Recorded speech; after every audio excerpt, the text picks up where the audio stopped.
am so glad you clicked on to join us today. So wherever you're at, if you're in your living room, if you're watching your phone somewhere, whatever your situation is, you picked a great day to connect with us for worship because we're starting a brand new series called I Didn't See It Coming. And what's behind this is just the idea that life comes at us fast, and it's not uncommon for us to kind of end up in a ditch looking up wondering, what just happened? How did I get here? And it happens for a couple of reasons, let's be honest. I mean, sometimes we get blindsided by things. I mean, there's nothing we could do about it. This virus is a perfect example. 2 months ago, nobody thought life would be like it is. We just got blindsided, and some of us are still wondering what happened. Other times, there's things in our blind spots. There's things that other people see around us that we don't see, things that we do, decisions that we make that actually hurt us and put us in a ditch, and we wonder why it happened. We can't see it, but other people can. So for example, there may be things you're doing at work that are keeping you from getting promoted, that are keeping you from having influence. There may be things at home that are straining your relationship with your spouse and helping and not helping, but forcing you to lose connection with your kids, and you don't know it, you don't realize it, but it's happening all around you. And we want to ask the question, is there something you can do about this? What do you do when you can't see it coming? Now, when we get blindsided, again, there's nothing we can do about that, but our blind spots, could we have seen it coming? Is there something we could do? Or better, is there decisions that we could make that would not only help us stay out of our blind spots, but even help us when we get blindsided? Things that will set us up to be as successful as we possibly can, even though things are out of our control. And the answer to that is yes. There are decisions that we can make, and that's what we're going to look at today and over the next several weeks, decisions that we can make that will keep us from having to say, I didn't see it coming. And the decision we're talking about today is the decision to listen. And it reminds me of the Alanis Morissette song in the 90s called Ironic. And you're like, I don't remember that song. What does it sound like? It's like rain on your wedding day. I'm sorry, I thought I was in my car for just a minute. You heard this song. She says, it's like rain on your wedding day. It's the free ride when you've already paid. It's the good advice that you just didn't take. Who would have thought? It figures. And basically what she's saying in the song, she's lamenting the fact that so often the answer's right in front of us. If we would have been patient, if we would have listened, if we would have paid attention, we wouldn't end up wishing things had been different. And the trick about listening is this, that most of us consider ourselves to be pretty good listeners. As a matter of fact, if you look at the data and the surveys and things like that, unfortunately, we rate ourselves as better listeners than we actually are. So for example, you may rate yourself as a 7 or an 8 when it comes to listening. But the people in your life, your spouse, your kids, your friends, your coworkers, they may rate you more as a 5 or a 6. We all kind of have that bias. We all rate ourselves as better listeners than the people around us rate us. And you kind of, well, why is that? I mean, we want to be good listeners and we understand the value of listening. So why does that happen? And I have a theory, and I want to share it with you. I think that the reason we struggle with listening sometimes is because when it's technical, we're quick to say, I don't know. But when it's emotional, our ability to listen gets low. And here's the example that I think will help with that. If it's, how do I log onto the network at work so that I can do my job? Hey man, we're listening, we're locked in. How do I get this new app to work on my phone? Where can I buy the cheapest car? Man, we are intent, we're listening, we're connected. But when it's an emotional conversation, when we know we have the potential to be hurt, or even sometimes we know the conversation or the interaction has the potential to hurt someone else, our emotions get really loud. And they get so loud that they drown out everything else. And our emotions tell us how to feel, which is a good thing. But unfortunately, we've been conditioned to believe how we feel is what's right. And so we get into this spot where our emotions are so loud we can't hear anything else. It reminds me of this commercial from a few years ago. And so I want you to watch this video because this guy's a perfect example of somebody who has learned how to not listen. Watch this. A very close call. Could have gone either way. It was right on the line. Well, Ferguson's not too happy with it, I can tell you that much. He's beating him like a rented mule. And the ref's just tuning him out. Boy, where do you train to take a beating like that? He said, when's that porch gonna get painted? And that litter box! It's been 3 weeks! 3 weeks! And to think I could have married Don Hoffman. And would it hurt for you to say that you love me once in a while? And that is exactly how our emotions work. They train us not to listen. And so that's the challenge today. I want to challenge you today to decide to listen. And I know it seems so trite. You hear it all the time, but I think as we look at an example here in just a moment, you'll see the real value of this. Because when it comes to listening, listening is your ally when your emotions are high. It becomes your ally when you're emotional, when you're all caught up, when things are going crazy. Listening is your ally when your emotions get high. And so that's why I ask you, would you make the decision today so you don't have to say, I didn't see it coming? The story we're going to look at is about a man you've probably never heard of. He was a formidable king. He was an important ruler, but because of his refusal to listen, his life and his legacy really became very forgettable. And so if you have a Bible or if you like to follow along in our app, we're in 1 Kings chapter 12. And I would encourage you, if you don't have our app already, please download it. You're going to need this. It's the best way to stay connected to what's happening here at Mountain Ridge, to be able to communicate with us. It's a very, very valuable tool. So if you don't have our app, you need to get our app and make sure you're using that. But in 1 Kings chapter 12, we come across a man named Rehoboam. And Rehoboam is actually a guy that was set up for success. His father was Solomon, the wisest and wealthiest king of Israel that ever lived. His grandfather was David, the warrior who expanded the territory and brought peace like no one else had ever done. And so he's getting ready to be inaugurated as king. Grandson of David, son of Solomon. The kingdom had never been more prosperous, had never been safer, had never been better. And he is about to step in to being the ruler with this incredible legacy, but he never saw it coming. He never saw what would take him down coming. So let's look together at 1 Kings chapter 12, verse 1. It says this, Rehoboam went to Shechem, for all of Israel had gone there to make him king. Like I said, they were getting ready to celebrate. We've got a new king. We're excited about a new future. When Jeroboam, the son of Nebat, heard this, he was still in Egypt, where he had fled from King Solomon. He returned from Egypt, and they sent for Jeroboam, and he and the whole assembly of Israel went to Rehoboam and said to him, your father put a heavy yoke on us, but now lighten the harsh labor. Lighten the heavy yoke that he put on us, and we will serve you. And Rehoboam answered, go away for 3 days, and then come back to me. So the people went away. And just pause the story right here for just a second. He's off to such a good start. You may not know this from a historical standpoint, but Solomon was wealthy and wise, but Solomon was also addicted to luxury. And he was big on building projects. And so the taxes were pretty heavy. And the building projects, what he would do is pull people off of their farms, pull people away from their livestock and their livelihood and say, you need to work on my project, and then you can get back to your farms and your livestock. And so the people felt the burden of this. And Solomon had really kind of in some ways taken advantage of them. And so they're saying, look, since this is a new day, since you're a new king, since we got a new opportunity, Rehoboam, how about this? How about we change things up a little bit? Can we make a change here? And like I said, he gets off to a good start. He says, you know what? Let me think about it and come back in a few days and I'll give you my answer. So he didn't just respond rashly. He was willing to consider it. And that's where the story picks up in verse 6. It says, then King Rehoboam consulted the elders who had served his father Solomon during his lifetime. How would you advise me to answer these people, he asked.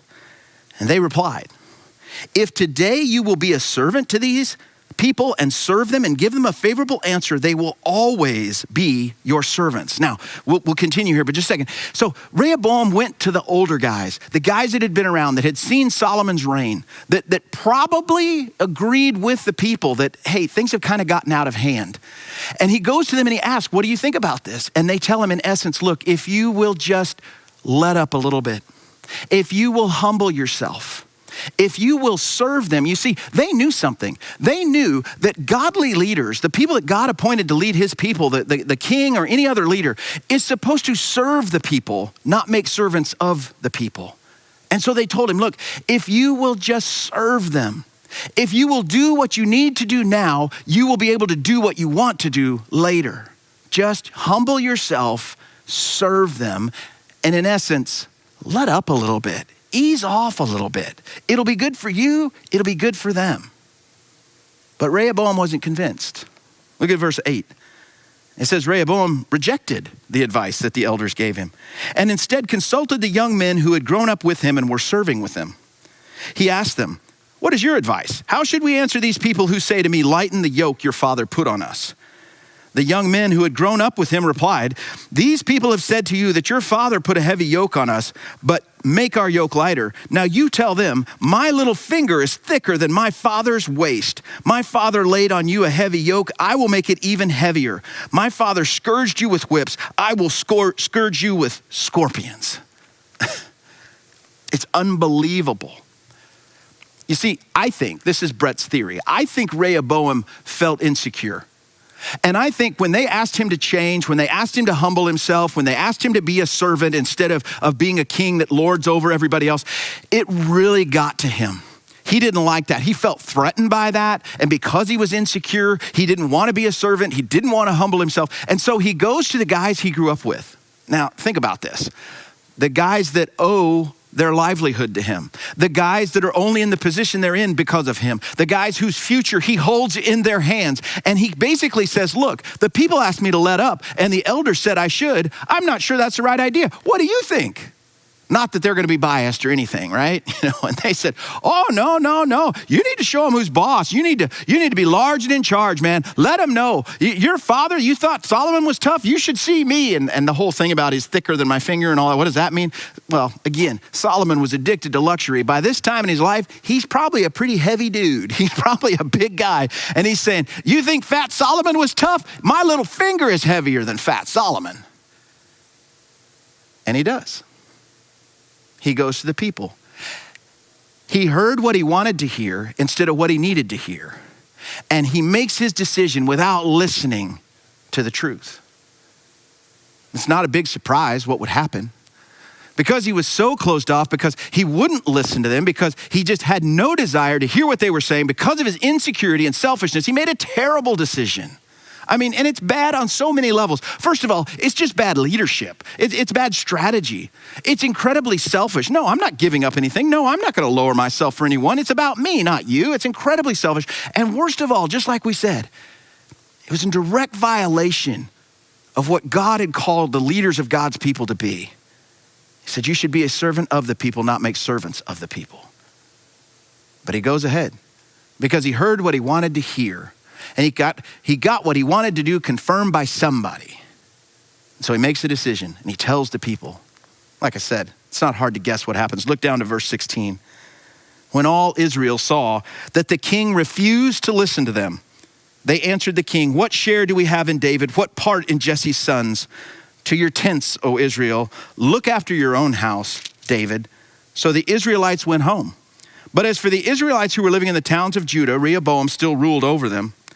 And King Rehoboam sent out Adoniram, who was in charge of the forced labor, which, not a smart idea. He sent the guy in charge of forced labor out to try to make peace. And Israel stoned him to death. King Rehoboam, however, managed to get in his chariot and escape to Jerusalem. So Israel has been in rebellion against the house of David to this day. Like I said, it's no big surprise. He wouldn't listen. He told them he was going to come down even harder, and they said, fine, have it your way. They rebelled, and the country split, and they went into civil war, all because he wouldn't listen. And Rehoboam, who was set up to be successful, who was the son of Solomon, a grandson of David, and everybody figured was going to do a great job, in 3 days went from being the inaugurated king to running for his life. And I guarantee you, he had that moment where he looked up and said, man, I never saw that coming. I didn't think that would happen. It was all because he refused to listen. His emotions got loud. His insecurity and his selfishness wouldn't allow him to hear anything important. Only people that would agree with him. And he blew it. He ended up in a ditch. And it reminds me of what we find in Proverbs. And I want to share with you in just a second, but even if you're not a follower of Jesus or you don't even go to church, you're just watching us because you were cruising the internet and you found this today, you need to read Proverbs. And you need to do what Proverbs says, because like I said, if you have no interest in Jesus or God or anything else, there's so much wisdom in Proverbs that will help you live, not necessarily an easy life, but a good life, that it is worth your time. And if you happen to be a follower of Jesus, you should read Proverbs all the time, because it's basically God's cheat book to how to have a good and godly life. He gives you the answers before you have the test. Proverbs is such a key book for us. Proverbs 12:15 says this, the way of fools seems right to them, but the wise listen to advice. The way of fools seems right to them. And that's exactly what happened, isn't it? And here's a temptation. Rehoboam did it. I've done it. You've done it. Whenever we get in that situation where we got to make a decision, we surround ourselves with a big echo chamber, right? We listen to the news that confirms what we think. We follow the social media that agrees with us. We get friends who will tell us that they accept us and agree with us and they approve of us and they agree with whatever it is we say. And we get this giant echo chamber around us, and it makes such a dangerous combination. Because our emotions have already conditioned us to not listen to anybody that has a question or a concern and only listen to people that agree with us. And we get in this place where we feel like we can never be wrong. And Proverbs says, that's the way of the fool. That's the way the fool lives. That's the way the fool makes decisions. That's the way the fool interacts with other people. And Rehoboam was a fool, and I have been a fool. And my guess is you may not want to admit it out loud. There's probably been days and moments in your life where you would say, yeah, that's me too. That's me too. My emotions got the better of me. I wouldn't listen to anybody that had wise things to say. I would only listen to people that agreed with me. And I ended up in a ditch. That's why it says it's the way of the fool. But the wise, and come on, who doesn't want to be wise? Whether you're 5 years old or 55 years old, everybody wants to be wise. It's the wise listen to advice. That our maturity, our wisdom shows up in the way we listen to other people. And here's where I think so many times we get it backwards. We think, well, does that mean I have to deny my feelings and deny my emotions? I mean, because that's part of who I am. No. You don't have to deny your emotions at all. You just deny your emotions the ability to overpower the truth. That's a big difference. You can feel your feelings, just don't allow your feelings to shout down the truth. I remember as a young 20-something guy, just got married, pretty happy with myself, pretty impressed with myself. Had a great job at the bank and just kind of felt like I knew better than everybody else. I had life figured out. I was winning all the time. It was all about me, and the people that weren't doing things my way were just the people that were wrong, right? And I had a guy pull me aside at the bank one time. And I never forgot this. I mean, it was so impactful and it was so helpful, and he did it in such a nice way that it really stuck with me. He basically said, if you're always the smartest guy in the room, then you need to get a smarter room. If nobody's allowed to challenge you, if nobody has any good ideas, if nobody else is as smart as you, or at least in your opinion, then you need to get a different room. You need to have people in your life that can speak truth to you. And then you need to have the wisdom to listen to that good advice, because it can make a big difference in your life. And so Rehoboam serves as a fantastic example for us. I mean, he is a guy that had everything change in a short amount of time, and all because he wouldn't listen. And that's why I'm encouraging you to make that decision to listen. But I know it's a hard one, because the same things that tripped up Rehoboam trip us up too, right? It's insecurity and selfishness almost every time. I mean, we have all kinds of feelings and emotions, and I don't want to deny that. But at the root of it, most of the time, the reason we don't listen is because we feel insecure or because we feel selfish. Now, insecurity is one of those things, it's super easy to see in everybody else, right? You know, I see everybody else's insecurities, but I don't have any. You know, I don't really see mine.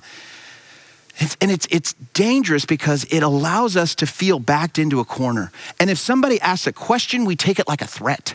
If somebody raises a concern, we feel like they're attacking us and that we always have something to prove and that we have to show people that we're right. And in essence, we end up like a little kid going, la, la, la, la, la, la, la. I don't hear you, I don't hear you, I don't hear you. We don't want to listen to that, right? That's where we end up because we feel insecure, and it keeps us from hearing what we need to hear.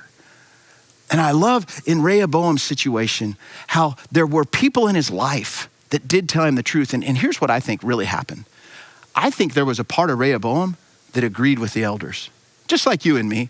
Just like you and me. And we don't want to admit it. Again, it's our insecurity. It backs us into a corner where we feel like we have no choice, and we can't choose humility, and we can't choose to serve, and we can't choose to say we're wrong. We have to kind of pretend like we've got it all figured out because we don't want to appear weak. I think Rehoboam knew somewhere inside him the elders were right. They really were right. But he felt different, and so he couldn't agree with them. And maybe that's been your experience. Maybe your insecurity, even when you know at the core of who you are that you need to do something different, your insecurity backs you into a corner, and you refuse to listen to the voices in your life that are telling you good and wise things because you feel exposed and vulnerable. You have to pay attention to that. You have to recognize when you start to feel insecure, that is a warning light that's saying you need to find somebody wise and ask them and listen to them. Because otherwise you're apt to let your insecurity make the decision instead of wisdom. And the other one is selfishness. And who's not selfish, right? We're all selfish. We all struggle with selfishness. And it's such a knee-jerk reaction, isn't it? I mean, anytime we feel threatened, anytime we feel like something of ours might be at stake, anytime we feel like we might lose, it's me and mine and me and mine and me and mine, and I gotta take care of me and I gotta take care of mine, and I wanna make sure I've got everything I want and I need. And it's just so easy for selfishness to kind of take over. And I can't hear anything else. But even then, there's still that voice that says, I'm not sure that's the right thing. That's probably not the best decision. Are you sure you want to do that? So let me give you a couple of scenarios, okay? Sooner or later, you're going to go back to work. Some of you, and you work in an office, and this happened to me, probably happened to you too. Everybody's putting on their COVID-19 right now, right? We're putting on our 19 pounds while we're in quarantine. And so Weight Watchers and everything else is going to explode as soon as we're done with this. But so let's just assume you're doing good. And you brought a blueberry yogurt for lunch, right? Or maybe it's a snack or whatever it is. And you take the time to get your sticky note and you write your name on it and you put your sticky note on it and you put it in the fridge in the break room and you set it down and you go off and you do your day. And then when it's time to eat, you come to the fridge and there's the sticky note, but the yogurt's gone. And as you walk back to your desk, you notice your coworker has an empty container of blueberry yogurt on her desk. And everything in you wants to go back to that break room, get a cup of coffee, walk over, pour it over her head and say, respect the sticky note, Karen. But your work BFF says, probably shouldn't do that.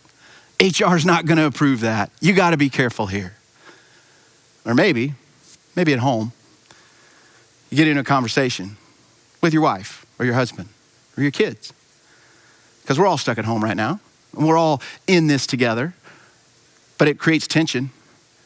And in one of those conversations, maybe they meant it, maybe they didn't, you feel a sting. You feel like you're being attacked and criticized. And maybe that insecurity starts to well up a little bit. And you begin to wonder, what do they mean by that? Why would they say that? What are they trying to say? And everything in you wants to sting them back, right? Slash them back and make sure they feel what you just felt. Whether they meant it or not, they need to know that you hurt and you want to make sure they hurt the same way. And there's something in you that says, that's not going to help. Actually, it's going to make things worse. And while I don't like it and we need to talk about it, I don't need to strike back. I don't need to slice them the way they sliced me. That's not going to help. Or maybe, and I don't know where this would happen, maybe you get in an argument with one of your daughters. And in the middle of the argument, you cannot believe how they will not listen to you and how stubborn they're being and how ridiculous they are. And then somewhere in the middle of the argument, you realize they're actually right. And you don't want to admit it. You don't want to talk about it anymore. So you just kind of end the conversation and you want to walk away and like, okay, we're not going to talk about this anymore and I'm done. And then you're out. But your wife comes along and says, you need to talk to her. You need to make that right. You need to apologize to her. And your selfishness and your insecurity pushes back against those things. And here's the challenge. Here's the decision that you need to make. That voice that raises the objection or asks the question, whether it's something inside you or someone beside you, don't resist it. Listen to it. God put it there. It's your benefit to listen. It will show you to be wise and not a fool. Whether it's the objection, hey, you can't do that, or the question, is this the best choice? Whether it's that voice in you or your friend next to you or your spouse or somebody around you that says, come on, don't do this. This is a bad decision. This is not the right direction. Here's what you need to do. Don't resist it. Listen to it. Today, for some of you, the voice you've been resisting isn't so much a voice about a decision, but maybe the voice about the decision. You see, God has been speaking to you. He's been inviting you. He's been convicting you. He's been connecting with you and challenging you to believe in Jesus and become a follower. If you were with us for Easter last week, you heard the story that Jesus died on the cross for you to cover your sins, that Jesus rose from the grave that you might have new life. And you've heard that and you know that. And God continues to invite you into that. And you've been resisting it. Don't resist that voice. Listen to it. That's what wise people do. God is for you. He's not trying to get something from you. And maybe the decision that you need to make today is not just to listen, but to listen to God's voice and become a follower of Jesus. And for some of you, you've become followers of Jesus, and your decision is a little bit different, especially with the current lockdown and what's going on in our homes and lives and situations. It can be easy to get lonely. It can be easy to get isolated. It can be easy to start making decisions in a vacuum and not listening to anyone else because I know what's best. And I want to challenge you. Invite people into your life. Make sure you're not the smartest person in the room. Get people around you that can speak into your life, that love God and love you and can help you if you're willing to listen. And for many of you, I know it has been a time of isolation. This is why we do online digital groups. It's not because we just want to keep groups going somehow because of the virus. We know that it's important for us to have connection. It's important for us to have other people speaking into our life. And we do that through our digital groups. And maybe you've never been in a group, or maybe you don't feel comfortable going to somebody else's house. This is the perfect opportunity. Get on your phone, get on your laptop, get on your TV, or however you want to set it up in your place, and get connected to a group so that you can begin to develop relationships with people that love God, love you, and are willing to tell you the truth. And finally, some of you are doing all those things.